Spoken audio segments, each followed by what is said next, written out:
Okay, we once again didn't really cover everything I had wanted to cover, so this is kind of like our bonus coverage of our Zoom meeting today.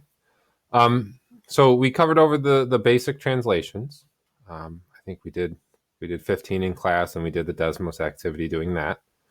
And then we did number 20 here, which was a double reflection. So we wanted to find what the translation equivalent was of a double reflection. So we did the reflection over line N of the reflection of line P. So we first reflected over line P, and then we did the reflection over line N of that reflection. And we found out that if we reflect over parallel, do a double reflection over parallel lines, it was going to be equivalent to a translation. And then we had our rule for our translation there, which is, I think, the vector -8, 0 was the rule there. But I did want to look at some of these other ones, 21 through 24, and then 25 through 28. So I think 21 through 24 are the easier ones. So let's do those first here. So these are double translations. So we're going to do the translation according to the vector -3, 3 of the translation according to the vector -2, 4. So they don't give us anything specific to translate, but it really doesn't matter what point or figure we use. You can pick any point here because the idea is a double translation is going to be able to be condensed into a single translation. Okay, so we can look at the graph though if we want. So if we come over to the graph here and pick a point. So I'm going to pick the point 2, -4. Okay, so I'm going to pick the point 2, -4. I'm going to call that A. Okay, and the reason I picked it is I know I have to go up twice. So I want to maximize my space here. But it could be any point. You literally can pick any point on the graph, any single coordinate on the coordinate plane. You don't have to do a point. You could do a line. You could do a triangle, a quadrilateral. Anything would work. Okay, and then let's translate according to our vector. So we're doing the translation according to the vector -3, 3 of the translation according to the vector -2, 4. So we got to do this one first. So we need to translate it. So 2 left and then 4 up. So let's take our point here. We're going to go 2 left and then 4 up. That's going to put us at 0, 0. So A prime is going to be the point 0, 0. All right, we went 2 to the left. That put us at 0. And then up 4. -4 plus 4 is going to give us 0. And then we need to do the translation of that translation. So we need to do the translation of A prime, not A. We need to do the translation of A prime here according to this vector, -3, 3. So that's left 3 and then up 3. So if we go left 3 from 0, we're at -3. And then we go up 3, we're going to be at +3. So A double prime is going to be -3, 3. Okay, so we found A double prime now. If we go directly from A to A double prime, okay, so to get from 2 to -3, we have to go 5 to the left. So we have to do the transformation. We need to go 5 to the left, so that's going to be -5. And then to get from -4 to 7, we have to go up 7. So left 4 and then up 7. So if we wanted to combine these two translations, it would be the translation according to the vector -5, 7. And if we look at these, again, you don't really even need to draw these ones out. These ones are easy to do just in your head. So if we do our translation first, if we go left 2 the first time, and then we go left 3 the second time, we're going to have gone a total of 5 to the left. Okay, if we go 4 up the first time, and then 3 up the second time, we will have gone a total of 7 up. Okay, for 22 here, if you go left 4 the first, you would do the second one first. So for the first translation, you would go 3 to the right, and then the second translation, you would go 4 to the left. So you'd end up going a total of 1 left. Okay, and then the first one, you go up 1, and then you go down 3. So that's going to be a total of down 2. Okay, and it would also be commutative. You could do the other translation first. It would give you the same result.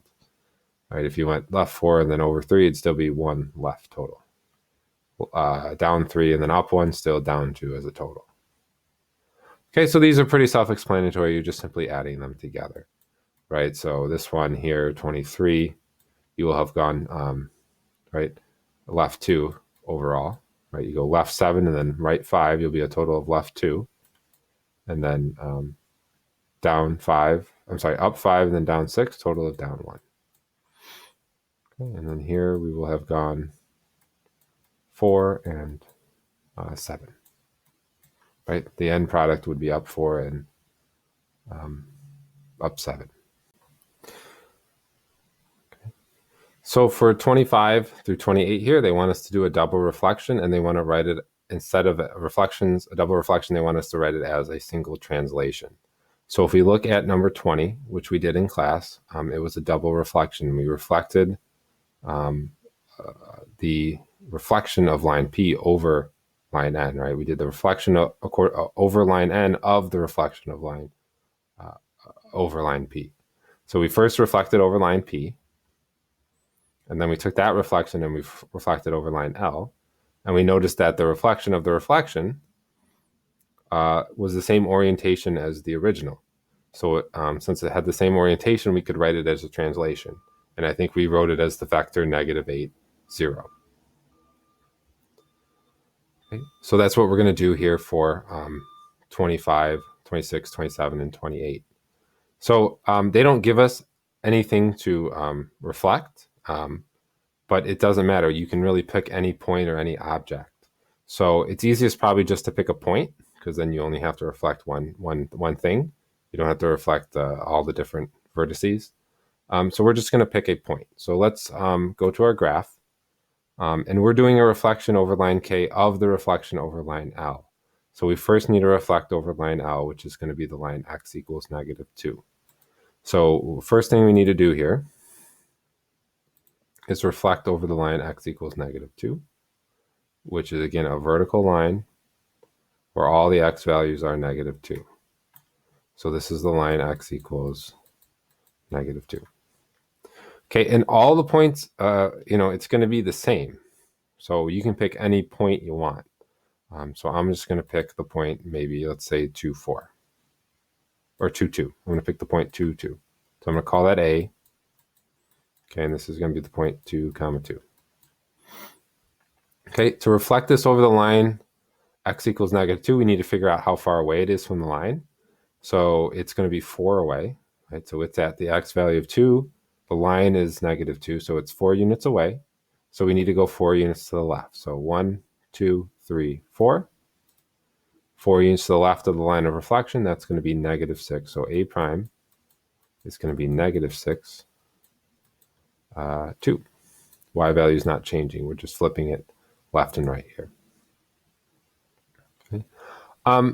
So that's the reflection over line L. So we want to do the reflection over line K of that reflection. So we want to reflect A prime now over line K. So line K is the line x equals -3. So that's going to be a vertical line at x equals -3, which would be right here. Yeah, purple's fine. So here's the line x equals -3. Okay, so we now need to reflect over that line. So we're going to take the reflection A prime and reflect it back over that line.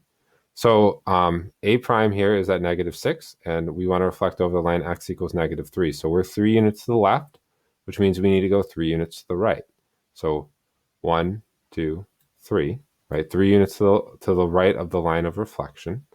So line of reflection is -3, so we go 3 to the right, we'll be at 0. So that's A double prime, and that's going to be 0, 2. Okay, and now they want us to write the vector for that, right? So we did a so again, we can't see it with one point. If you would have done a triangle or something, we could have seen it better. But when you reflect twice over parallel lines, so we did a double reflection over parallel lines, the orientation of that double reflection is going to be the same as the original. So we can do a translation there instead. So in this case, we would have translated the original 2 units to the left, right? We're at 2, 2, and we're going to translate it to 0, 2. So we're going 2 to the left, so that's going to be 2 to the left. and then the vertical coordinate, the y coordinate, stays the same, so that's just going to be 0. It's not moving or changing at all. So it would be the translation according to the vector 2, 0. If we just shift the original left 2, you would get the final product of the double reflection. And again, this is true for any point or any figure. You could have picked another point over here, right? So if we would have started, I don't know, at 1, 1, so 1, 1, you reflect over the line x equals -2. So that's 3 to the right. We want to go 3 to the left. That's 1, 2, 3. 3 to the left. So that would be -5, 1. And then you reflect back over the line x equals -3. That's 1, 2 to the left. So we need to go 2 to the right. And that's going to put us here at -1, 1. Right? Which is 2 to the left of the original. So it doesn't matter what point you pick. When you do the double reflection, it results in a translation. So in this case, it would translate it. I'm sorry, 2 to the left. So it should be -2, 0. Okay, we're going 2 to the left. -2, 0. Okay. And then you do the same thing for the other ones. You'd have to try it out. There's no secret here. You just have to reflect over and see where it ends up.